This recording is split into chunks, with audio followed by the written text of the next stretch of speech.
আজকে ষষ্ঠী, তো এখন আমরা সব রেডি হয়ে গেছি। এখন যাবো ষষ্ঠীকালের পুজো দিতে। লগ্নজিতাও রেডি হয়ে গেছে, গোপু রেডি হচ্ছে। এই যে লগ্নজিতাও রেডি হয়ে গেছে, আমিও রেডি হয়ে গেছি। এখন স্নান করে সব রেডি। এখন আমরা যাবো ষষ্ঠীকালের পুজো দিতে আজকে, কারণ আজকে হচ্ছে জামাই ষষ্ঠী। রেডি হয়ে গেছে।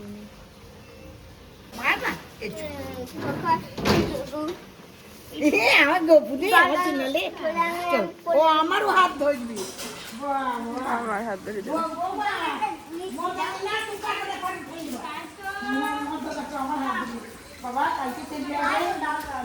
পারবি না, চ না।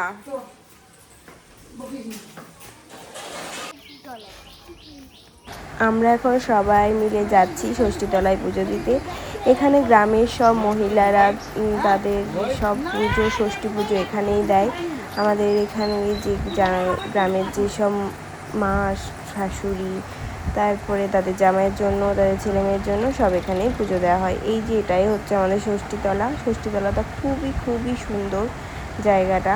তো এই দেখো চারপাশটা সবুজের সবুজ, আর এখানে মায়ের মা ষষ্ঠীর পুজো হচ্ছে। এইরকম করে দেখো গ্রামের সব মহিলারা চলে এসেছে এখানে পুজো দেওয়ার জন্য। আর এই দিনকে সবার সঙ্গে দেখা হয়, গল্প হয়, কথা হয়, খুবই ভালো লাগে এই জায়গাটায় আসতে। তো এখানে সবাই মিলে আমরা ষষ্ঠীর পুজো দিচ্ছি। বিশেষ করে শাশুড়ি মাই পুজো দেয়, আমরা পাশে দাঁড়িয়ে থাকি, কারণ আমরা অত নিয়ম টিয়ম জানি না।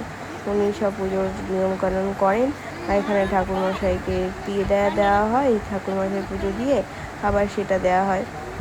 তারপরে বাড়ি নিয়ে গিয়ে সেই বাটু বলা হয়, মানে একটা বাটির মধ্যে সব রকম ফল টল দিয়ে হয়, সেইটাই ছেলে মেয়ের হাতে দেওয়া হয়। এই যে গোপু আর লগ্নজিতা দাঁড়িয়ে আছে, দুই ভাই বোনে। এবার ওরাও পুজো দেখছে। এখন এই যে সব পুজো টুজো দেওয়া হয়ে গেল আমাদের শেষ।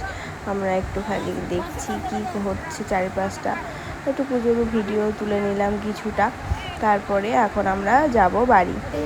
তো চলো এবার দেখা যাক কি করা যায়। আর এই ফাঁকে গল্প টল্প হলো একটু। আর লগ্নজিতাকে ফোনটা একটু দিয়েছিলাম, আর লগ্নজিতা নিজেই কিছুটা ফটো তুলে নিল। এই দেখো স্টাইল মেরে এখন ফটো তোলা শিখেছে আবার। দেখো স্টাইল মেরে ফটো তুলছেন উনি। আর এই যে আমরা সবাই মিলে যারা এসেছিলাম তারাও আমরা একটু ফটোটা তুলে নিলাম, নিয়ে এখন আমরা বাড়ির উদ্দেশ্যে রওনা দিলাম। তো তোমরাও কারা কারা জামাই ষষ্ঠী করেছো, কীভাবে করেছো জানিও। আমরা এবার জামাই ষষ্ঠীতে বাড়ি যেতে পারিনি, তাই এখানে ষষ্ঠী পুজো করে এখানেই ষষ্ঠীটা উদযাপন করলাম। আর যেহেতু আজকে শনিবার, সব ভেজ, আর ভেজই রান্নাবান্না হয়েছে। আর চলো এবার বাটু দেওয়ার পালা। দাও বাটুটা দাও।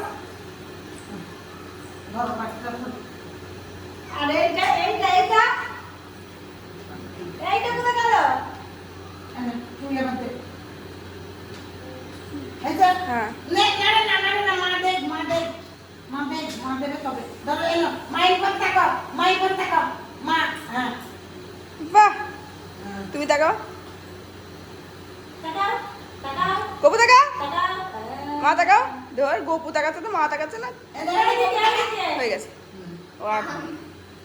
গোপু দেখি, গোপু তাকাও, এইদিকে তাকাও, আমাদিকে তাকাও, তাকাও, তাকাও, এইদিকে তাকাও। শোনা বাবাটা নেই। হ্যাঁ, ওই যে এই তো বসো, ওখানে বসো। বাবা খুব দিচ্ছে, বাবা খুব ফোটা দেবো, দেবে দেবে। এদিকে আয়, বাবাকে দিচ্ছে। তুই আয়, তুই আয়। আর বাবাকে দেবো দিকে। এনে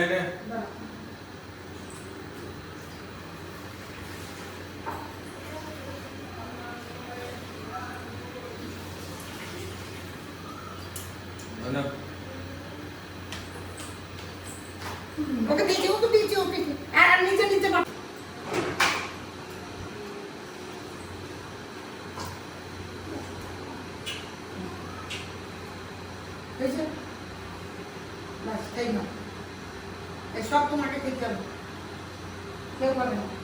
এবার গোপুকে খাওয়ানোর জন্য আমরা উপরে এসেছি। গোপুর খাওয়া কমপ্লিট, কিন্তু আমার ঘরের যা পরিস্থিতি করে দিয়েছে, এখন আমাকে এই ঘরটা এখন পরিষ্কার করতে হবে। চারিদিকে ফেলে টেলে, আর দেখো চারিদিকের অবস্থা। এইটা হচ্ছে সকালবেলা নাকি আমার ঘর পরিষ্কার করে দিয়ে গেল। এই হচ্ছে অবস্থা আমাদের দুষ্টু গপু। আর এই যে আমার দুপুরের খাবার, এটাই আমরা ষষ্ঠীতে খাই। আমাদের যে ভাত খেতে নেই, মায়েরা যারা ষষ্ঠী পুজো করে তার জন্য এই খাবারটা খেয়ে